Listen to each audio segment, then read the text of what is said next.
खट्टा खाने वाली चुड़ैल। रात को अचानक राधिका मौसी को किचन से कुछ गिरने की आवाज आई। उन्होंने बाहर निकल के देखा तो किचन में उन्हें कोई सफेद साड़ी में दिखा। वो चीख पड़ी, हे भगवान, आलतू जलाल तू आई बला को टाल तू, आलतू जलाल तू आई बला को टाल तू। राधिका मौसी को चीखते सुनकर श्रवण बाहर आता है भागते हुए। अरे माँ, क्या हुआ? क्या देख लिया? दादी माँ आ गई क्या सपने में? अरे बेटा, रसोड़े में देख तो कौन है? श्रवण रसोड़े में झांक कर देखता है और उसे कोई नहीं दिखता अंदर। अब रसोड़े में तो कोई नहीं है माँ। कोई सफेद साड़ी में नहीं है क्या? नहीं माँ, कोई भी नहीं है। चिल्लम चिल्ली की आवाज सुनकर काजल भी वहाँ आ जाती है। अब क्या हो गया माँ जी? अरे बेटा, रसोड़े में एक चुड़ैल थी सफेद साड़ी में। अरे क्या कर रही थी वो अंदर? अरे बताया नहीं, कल आएगी ना तो पूछ लूंगी। चुड़ैल जी, आपका क्या प्लान है? माँ जी, रात बहुत हो गई है, आपने कोई बुरा सपना देखा होगा, चलिए सो जाइए। राधिका मौसी सोने तो चली जाती है पर उनको रात भर नींद ही नहीं आती। वो कुछ भी उलझुल बातें सोचने लगती है। कहीं चुड़ैल की वजह से तो घर में टेंशन नहीं हो रहा, कहीं उसी की वजह से तो वो दादी नहीं बन पा रही। सुबह जब राधिका मौसी रसोड़े में छानबीन करती है तो पाती है कि नींबू का अचार गायब है। चुड़ैल नींबू का अचार ले गई, मुझे तो ठीक नहीं लग रहा कुछ। चुड़ैल को भी पता है कि जिंदगी का असली मजा तो खट्टे में ही है। राधिका मौसी झट से श्रवण को फोन कर देती है। बेटा, मुझे समस्या समझ में आ गई है, हमें एक तांत्रिक की जरूरत है। अरे क्या बोल रही हो माँ, तांत्रिक की क्या जरूरत है? आप पूजा पाठ तो कर ही रही हो ना। आलतू जलालतू मंत्र सारे फालतू जैसे कुछ मंत्र पढ़ो, चली जाएगी अपने आप चुड़ैल। अरे नहीं बेटा, कभी चुड़ैल को कम नहीं समझते। अरे तुझे पता भी नहीं चलेगा कि कभी वो छल करके काजल की जगह घर की बहू खुद बन जाएगी। क्या माँ, कुछ भी बोल रही हो? कहाँ काजल और कहाँ चुड़ैल? वैसे एक बात बताओ, काजल को अगर गाने के लिए बोल देना तो चुड़ैल काजल की आवाज सुनकर घर तो क्या, धरती लोग छोड़कर चली जाएगी। तुम ना पढ़े लिखे बच्चे हर चीज को मजाक समझते हो। तुम रहने दो, मैं खुद ही तांत्रिक को बुला लेती हूँ। अच्छा सुन, शाम को इमली लेके आना। क्या है कि चटनी खाए बहुत दिन हो गए है ना? नहीं माँ, इमली तांत्रिक से ही मंगवा लो ना, आटा वगैरह भी उसी से पिसवा लेना। देखो मुझे काम करना है। श्रवण रात को कई तरह की सब्जियों के साथ माँ के कहने पे चटनी के लिए इमली भी ले आया था, लेकिन राधिका मौसी के दिमाग में अलग ही फिल्म चल रही थी।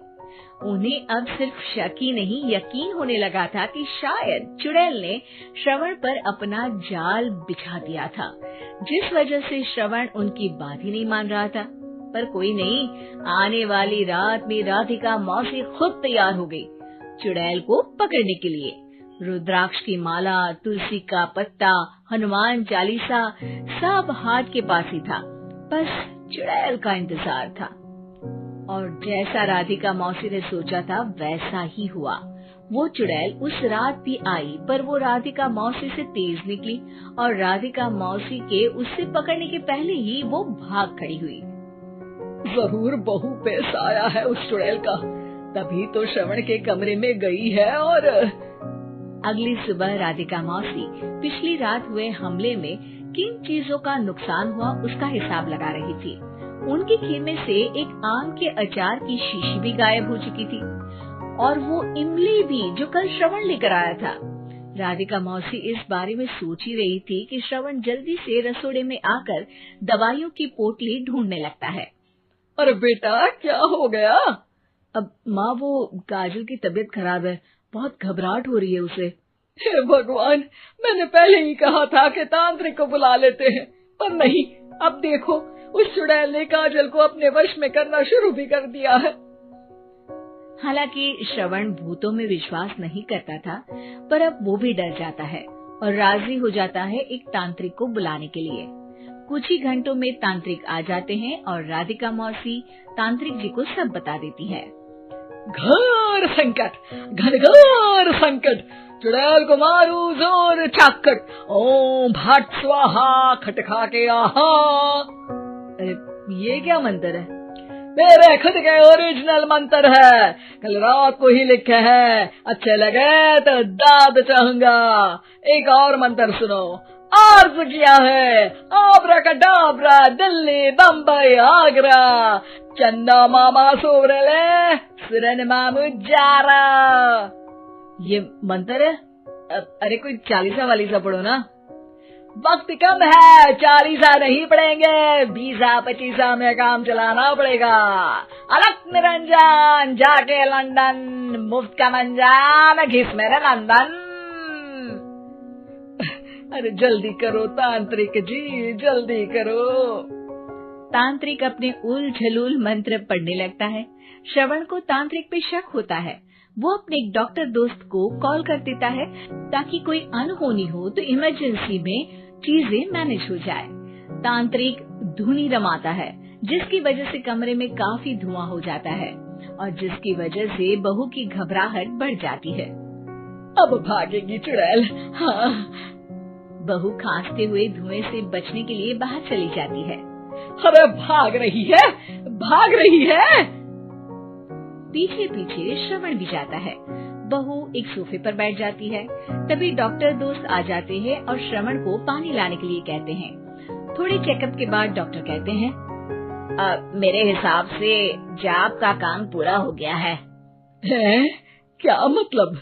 अरे कुछ भी नहीं माँ, कोई चुड़ैल नहीं है, खुशखबरी है, अब दादी बनने वाली है। मगर वो सब अचार के डब्बे। श्रवण दोनों अचार के डब्बे अपनी माँ को दिखाता है, जो कि उनके बिस्तर के नीचे छुपे हुए थे। आपने सही बोला था माँ, वो चुड़ैल काजल ही थी जो खट्टा खा रही थी। हमें कल ही पता चला, पर हमने आपको ये तांत्रिक वाला काम करने दिया ताकि आपको भरोसा हो जाए कि भूत वगैरह कुछ होता ही नहीं। अच्छा अच्छा, ये तो बड़ी खुशी की बात है, पर बेटा मुझे एक झाड़ू तो ला दे। क्यों माँ? ये तांत्रिक का भूत उतारती हूँ मैं। अब तांत्रिक राधा मौसी के डर से घर से भाग निकलता है और राधा मौसी उसके पीछे भागती है। अरे संकट ये घनघोर है, तांत्रिक मुआ चोर है।